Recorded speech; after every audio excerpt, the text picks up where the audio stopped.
All right. After that, we are still on this NNPCL $3 billion. And this time we're doing it with Bolanle Agbaje, Senior Analyst with Financial Derivatives Company. Hi. Good morning, Bolanle. Good to have you. Good morning. Thanks for having me. So have you had your own sigh of relief with this $3 billion? Sigh of relief? No. It just seems like we're running around in circles with this kind of initiative. It's just, chasing gains in the exchange rate market in the short term. And we don't see it, actually stabilizing, the exchange rates in the medium to long term. You're just, selling oil that you're going to pay for in the next few months, and that doesn't necessarily solve the problem. What happens to increasing, bringing in new money into the system, creating an interest rate, or making sure that you're not just increasing the MPR rate, you're actually increasing effective interest rates to attract, that hot money flow into the country. Perhaps that's the long plan, the long-term plan. This is just for now. Yes, it's just for now, but ideally we can start moving towards, increasing or creating policies for the long-term plan now, as opposed to, the NNPC borrowing even more money. Maybe with the ministers on board now with their portfolios, you can expect to see. It's great that, we've signed off on this, and we have the ministers' portfolios signed off and all of that. But at the same time, you're just bringing in people into the system. We need to see ideas from those people. We need to see actions from those people. I hope they are good people in actual fact, but just having people in the ministerial, government is not going to solve the problem. What ideas are these people bringing in? So we can be happy now that we've signed off on that and we can actually move forward, but we're expecting to see, new, fresh ideas that would reallocate resources. Are you excited about the splitting of the oil and gas sector, where you have gas it might increase efficiency when you split it like that, because it means each minister can actually focus on the nitty-gritty of, each aspect of the economy and reallocate resources efficiently while trying to increase productivity in the long run. So I guess it might be a good idea, although it's increasing cost for us. But hopefully, because we're talking of reducing cost of governance. Exactly. But what this means is I hope the costs would actually create trade-off or positive trade-offs in the long run by, creating such good ideas that would move the country forward. So the NNPC's initiative is nice. Obviously, we've seen appreciation in the exchange rate market, but I can tell you that it's not going to last, yes. That's so unlike you. You're always very optimistic. No, but this it's just plain as day in the books. It's definitely something whereby by the time they would have to keep doing this to create that buzz in the market, and we can't keep doing that. Because that means we're trading our future. Exactly. I mean, even the oil we're promising to pay this $3 billion is the future. Exactly. And what about our oil production? Currently, our oil production is at about 1 million barrels per day. Although we've seen that Forcados terminal has, started again, and I think there was a shutdown last month because of maintenance issues, and that has started again, and it kind of contributes about 220,000 barrels per day. So we hope that by the time this is added to the 1 million barrels, I don't know if you saw the report from Nancy about how much we lost to oil theft. Exactly. So that hasn't even been, and we've been talking about oil theft for the past few years now, and it's still not, being addressed. So why are we focusing on creating or increasing our loans rather than, solving such issues in the short term? Perhaps because it's on NNPCL's balance sheet now. It's not.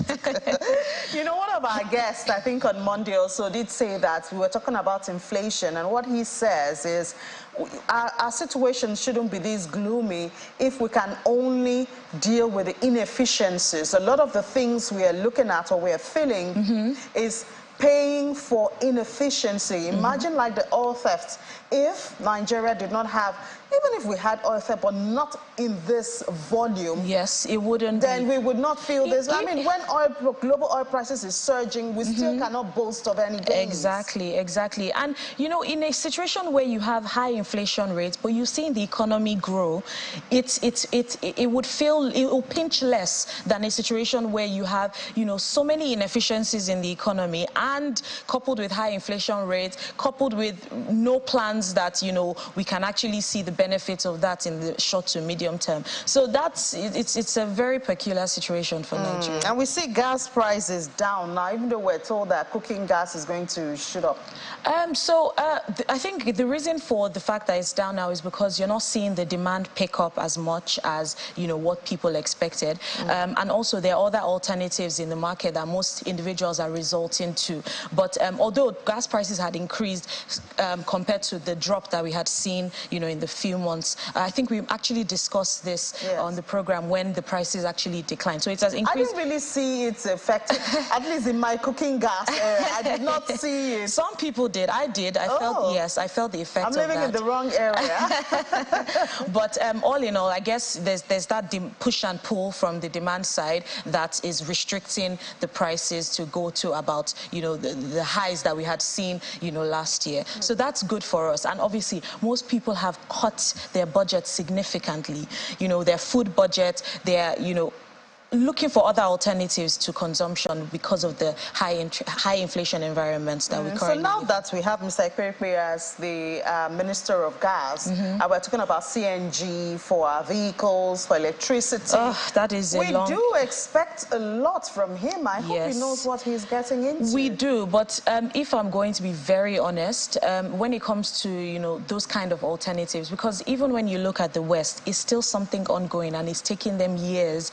You travel abroad, you only see a few electric cars. Those are not, it's not a situation where electric cars have taken over, you know. So imagine Nigeria where we haven't even started. So we have to be blunt when it comes to... Let's manage our expectations. Manage our expectations and focus on, you know, what we can actually solve. So the oil theft is a very, you know, good example of what we can actually solve right now in terms of boosting production and obviously increasing, you know, productivity in other aspects of the economy, so other agricultural products that we have, you know, a comparative advantage in. That's what we can do now. When it comes to revolutionizing, it could take some time. We believe in Nigeria. We believe in our government. I do believe in it, but I think what this has taught me is to be extremely realistic about, you know, what Nigeria can achieve at the moment. Yeah, because these are things that I think the last guest did say that we should learn to trust the government.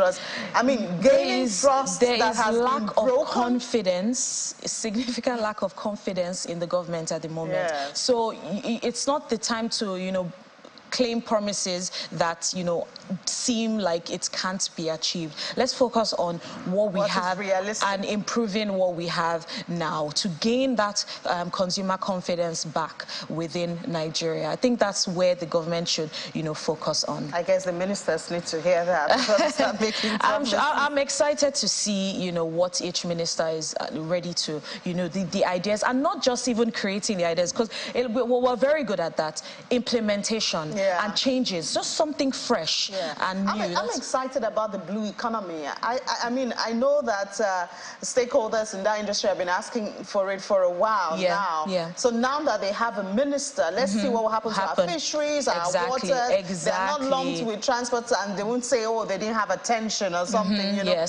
I'm very excited about that. So it's just time to, you know, watch. It's good that we've gone ahead, we've gone forward, we've selected who the ministers are. So it's right now crack time to, you know, give us what we've been asking for. My only concern when it comes to that is you see a lot of them, it doesn't seem like it's their area of expertise. So we hope they won't have to need time to start getting used to that before they start getting ideas. So I want to believe that they had done their due diligence in terms of knowing who to put in which particular position, because we don't have time for that. We don't have time for any minister to start learning what they should, you know, be doing. And obviously, I'm sure their subordinates that are obviously still within the system, that like the permanent secretaries. Exactly, that would, you know, take things forward. But just because we aren't seeing their expertise in that area doesn't mean that they don't have it. So it would be nice to, you know... Yeah, the president must have a reason for putting them. So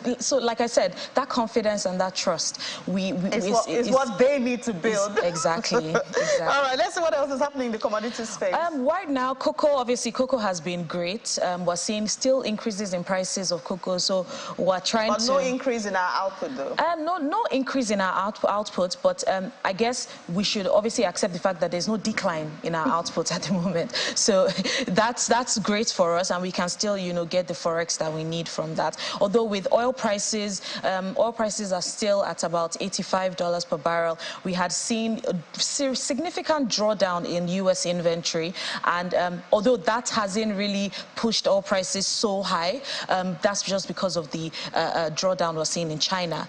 China is showing signs that it's not able to meet its growth target, and everyone is concerned about that.